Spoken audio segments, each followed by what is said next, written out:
ሰላም ኣብ መላእ ዓለም ዘለኹም ክብራት ኣሕዋት ሰላም እግዚኣብሔር ምሳኹም ይኹን። ናይ ሎም መዓልቲ መደበይ እምበኣር ክትፈትውዎ ተስፋ እንዳገበርኩ ቅድሚ ናቕባለይ ግን እቶም ሓደሽ ኣለኹም ላይክ ሳብስክራይብ ከምኡ እንዳገበርኩም ናይ ቻነል ቤተሰብ ክትኮኑ ብክብሪ ዕድመኩም። እቶም ምሳይ ፀናኹም ከዓ ከም ቀደምኩም ምትብባዕኩም ኣይፈለየኒ። እዚ ቪድዮ ብላይክ ጀምሮ።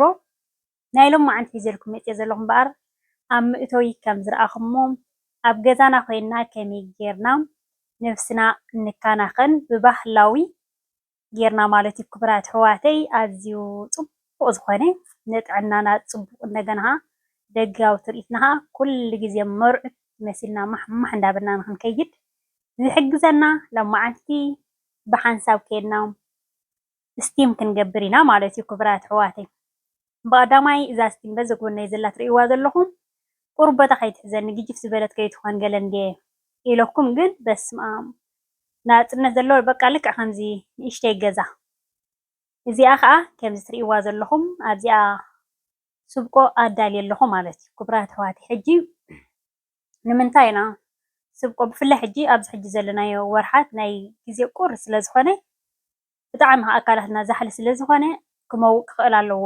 ኣብ ግዜ ሙቐት ንገብር እንተኮይንና ዝውሕል እዩ ዘድልየና ባዕልና ፍሬሽ ፅሟቅ ፀሚቕና ኣብ ምክንያቱ እቲ ኣካላትና ናብ ውዑይ ስለ ዝፀንሕ ኣብ ውዑይ ከዓ ስለ ንኣቱ ኣዝሕል ከብለና ዝኽእል ማለት እዩ። እዚኣ ሕጂ ውዑይት እያ ዘላ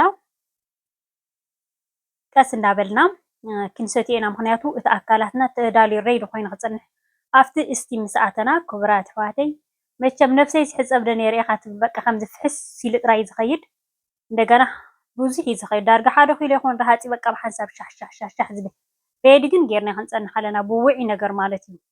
በቲ እቲ እንታይ ዝበሃልና እንዳኸደ ከሎ እቲ ናህና ረሃፅ መተካእቲ ከዓ ክንገብረሉ ክንክእል ኣለና ማለት እዩ። ሕጂ እዚኣ ስብቆይ ሰቲት ከብላኤ መሊሳ ከዓ ኣለኒ እዩ ዘዳለኽዎ ማለት እዩ። ስብቆ ንሓራስ ዘዳለኽዎ ብሰለስተ ዓይነት ሓሪቅ ዝተሰርሐ ማለት እዩ። ብቀዳማይ ኣርኤኩም ነይረ። ኣብዚኣ ከዓ ልኻይ ባህላዊ ልኻይ ከምዚ ክቡራት ኣሕዋተይ ኣብ ሜክኣብ ዶ ኣብ ገለዶ እምበር ክንፀቅጥ የብልናን ማለት እዩ።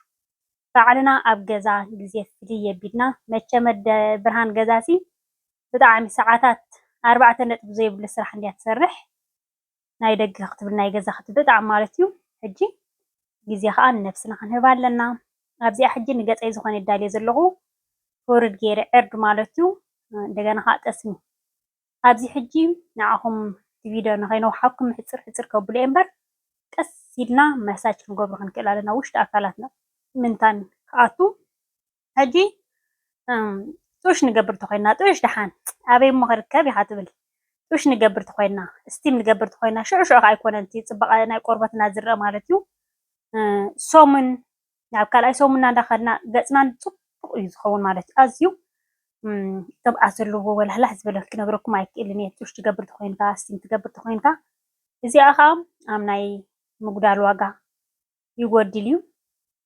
ሓደ ግዜ ብፍላይ ብሓድሽ ዓመት ሓደ ግዜ ካብኡ ወፃኢ እውን ይጎድል ይርኢ ኣቢልና ንገዝኦ። ምክንያቱ ኣብ ካልእ ከማን ነጥፎ እንዲና ዘይተኣደነ ሜክኣብ ዶ ገለ ትብል ሜክኣብ ተልክናኒ ክቡራት ኣሕዋተይ ኣብዛ ገዛ ሒዘክን ክጠፍእ ተኮይነ ነበር ኣይጥቀምን እየ ሜክኣባት ማለት እዩ። ከምዚ ካብ ቅድም ናይ ባህላዊ ነገር ከምዚ ጡሽ ኢልካ ከምዚ እስቲም ሳውና ብጣዕሚ እየ ዝፈቱ ማለት እዩ።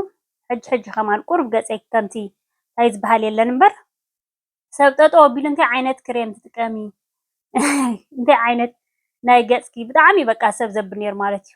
ምክንያቱ ናሃተይ ሚስጥራዊት ፅባቐ ግን ብናይ ባህላዊ ብጡሽ ብስቲም እንዳገበርኩ ብጣዕሚ በቃ ፅቡቅ ዝኾነ ገፅ ወኒና ንኸይድ ቆርበትና ፅቡቅ ዝኾነ ማለት እዩ። ሕጂ ከዓ ክቡራት ኣሕዋተይ መጀመርያ ግዜ ሂበዛ ገፀይ ፅቡቅ ገይረ ምስ ሰበልክዋ ንፀጉረይ ከዓ እዚ ልኻይ ክቡራት ኣሕዋተይ ገጅፍ እዩ ዘሎ ሙሉእ ነብስና ኢና ክንሽበጦ ግዜ ሂብና ማለት እዚኣ ንሃና ግዜ እያ ኩሉ ዝርብሸና ነገራት ቴሌፎን ኢንተርነታት ዕፁፁ ኣቢልና በቃ ምስ ነብስና እንዳተዘራረብና ቅስን ኢልና በቃ ንገብረላ ሰዓታት ግዜ ንነብስናሲ ምክንያቱ ኣደ ተጥዕያ ኣደ ተቐሲና ከዓ ጥዑይ ሓዳር ትመርሕ ጥዕያ ትውላድ ትዕቢ ማለት እዩ ኣብ ትሕቲ እግዚኣብሄር። ሕጂ ከዓ እዘን ኣሕዋተይ ግዜ ክንህብ ክንክእል ኣለና ንግዜና ንነብስና ማለት እዩ። ሕጂ ልኻይ ፅቡቅ ገይረ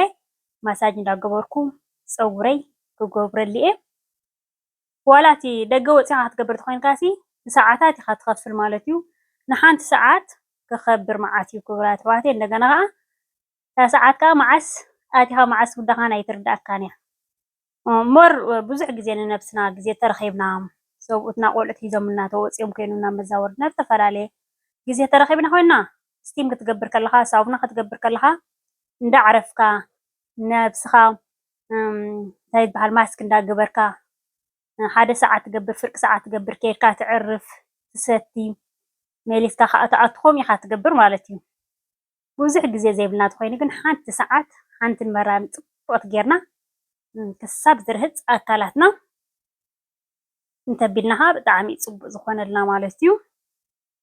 ሰላመይ ፈታዊት ነብሳ ከም ዝበልኩም ብቀዳማይ ክገዛ ከለኹ እዛ ስቲም ንዛ ነብስኻሲ ባዕልኻ ካብ ሰብ ተፀበይት ዘይኮንና ግሸት ንዛ ነብስና ባዕልና ደስ ንፈትዎ ነገር ግዜ ኣቢልና ክንህባ ክንክእል ኣለና ዝበልኩም ከዓ እዚኣ እታ ዝፈትዋ ንብረት እያ ንዓይ ክሳብ ሕጂ ዘይገዛእኽዋ ኣይድኖ ብጣዕሚ እየ ደንጌ ግን ብጣዕሚ እታ ዝፈትዋ ዝብህጋ ማለት እዩ። ምክንያቱ ንኸገብር ኢለሲ ግዜ የቢለስ ደገ ከይደ ዝገብረሉ ስለ ዘሎ ማለት እዩ። ሕጂ ከምዛ ትርእይዋ ዘለኹም ፕላስቲክ ጌርና ማሳጅ ገይረ ለኻ ገይረ ፅቡቅ ገይረ ኣቢለዮ ኣነ ክቡራት ኣሕዋተይ ሕጂ ኣብ ቀረባ እዋናት እምበር ብዙሕ ልኻይ በቃ ሰብ ከማን ገይረናለይ ብጣዕሚ ክፀልእ መዓት እየ ነይረ። ግን እቲ ናሃቱ ጥቕምታቱ ልኻይ ክትገብር ከለኻ እዝንኻ ደሪቑ ፀኒሑ እቲ ናሃትካ ፀርዩ ከምዚ በቃ ጥሉል ነገር ኮይኑ ክተጥርዮ ከለኻ ይወፅእ ተዘይጌርካ ነቓፂ ዝኸውን ማለት እዩ። እዚኣ ተሪፋ ዘለኻ ንነብስና ፅቡቅ ጌርና እቲ እንታይ ዝበሃልና ከም ትርእዩኒ ዘለኹም ጋውን እየ ተኸዲነ ዘለኹ ንዓኡ ኣውፀቢለኻ ነብሰይ ሙሉእ ከዓ ማሳጅ ክገብር እየ ብልኻይ ገይረ። እዚ ንሎማዓንቲ ስቲም ዝገብሮ ዘለኹ ማስክ ማለት እዩ ብባህላዊ ልኻዩ ብዝተፈላለየ ማስክ ናይ ገፅና ናይ ሙሉእ ነብስና ከዓ ሒዘ ክመፅእ እየ። እዚኣ ሕጂ ምልእ እንተቢልናያ እዛ ናይ ስቲም ማለት እዩ ንሓደ ሰዓት ከይተወድአት ተብለና እያ ማለት እዩ። ብጣዕሚ ፅቡቅ በቃ ምብርትዑ ንሱ ተደሊኻ ትሕት ተብሎ ተደሊኻ ተብል ልክዕ ሓደ ሰዓት ስሳዳቅ ከም ትርእይዎ ዘለኹም ገይረያ ኣለኹ። ሕጂ እዛ ኩርሰይ እንታይ ዝበሃል ክገብረላ እየ ምንታን ከይትፅየቐኒ ፕላስቲክ ክገብረላ እያ ብድሕሪኻ ጨርቂ ክገብረላ እየ ምክንያቱ ልኻይ ገይረ ስለ ዘለኹ ካልእ ክትገብር ከለኻ ፀገም የብሉን እዩ። ከምዚ ትርእይዎ ዘለኹም ማሳጅ ሙሉእ ነብሰይ ገይረ ኣለኹ። ኣብ ኢደይ ከዓ ንመርኣይ ንዓኹም ማለት እዩ ካብቲ ልኻይ እንዳገበርኩ ሽብጥ ኣቢለ ኣለኹ። ከምዚ ግብር ኣቢልና ብጣዕሚ በቃ ሻሕ ኢሉ እዩ ዝኸይድ መዓት ረሃፂ ዝኸይድ ሕጂ እንታይ ገይረ ዘለኹ እቲ ናሃቲ ሓይሊ ማእኸላይ ገይረዮ ዘለኹ ማለት እዩ። ምክንያቱ ዕሩይ ተበርቲዕና ከዓ ማለሲ ተፃዋርነት የድልየካ እስቲም ክትገብር ከለኻ ወይ ሳቡና ክትገብር ከለኻ እስቲም ከማን ይሓሽ እምበር ሳቡናና ክትገብር ከለኻ ከዓ ብጣዕሚ እዩ ከም ትርእይዎ ዘለኹም ማዕረ ክንደይ ርሂፁ ኣሎ። እዚ ማዕፅኡ ኣነ ድሓን ክነግረኩም ኣይክእልኒ ሻሕ እዩ ዘሎ ረሃፅ። ሕጂ ከምዚ ምስ ረሃፀልና ሬድ ምስ ኮነ ከዓ መሊስና ከዓ ውዑይ ስብቆ ኣምፂና ስብቆ ከምዚ ክንገጅፍ ዘይንደሊ ተኮይና ብናይ ጥዕና ጌርና ከምዚ ከግጅፈና ዘይክእል ቀጠንቲ ተኮይና ከዓኒ ብበዓል ተምሪ ጌርና ብብሽኮት ጌርና ልክዕ ከምዚ መዲዳ ናይ በዓል ሱዳን ጡሽ ክገብራ ከለዋ ሱዳናውያን ብጣዕሚ እየን ደስ ዝብል ኣቢለን ዝተፈላለየ ገይረ ነቃሚመን ዝገብራ ማለት እዩ። ተሓፃፂበ ከዓ ክቡራት ኣሕዋተይ ክውዲ እየ ምክንያቱ ብዙሕ ግዜ ከይሒዘኩም ምክንያቱ ነብስኻ ክሳብ ዝዝሕል ተሓፃፂበ ፀጉረይ ክመሻሽጥ እየ ብዙሕ ስራሕ እዩ ዘለኒ ብዝኾነ ንሎማዓንቲ ኣብዚ ተኣኽለኒ ሰላምን ጥዕና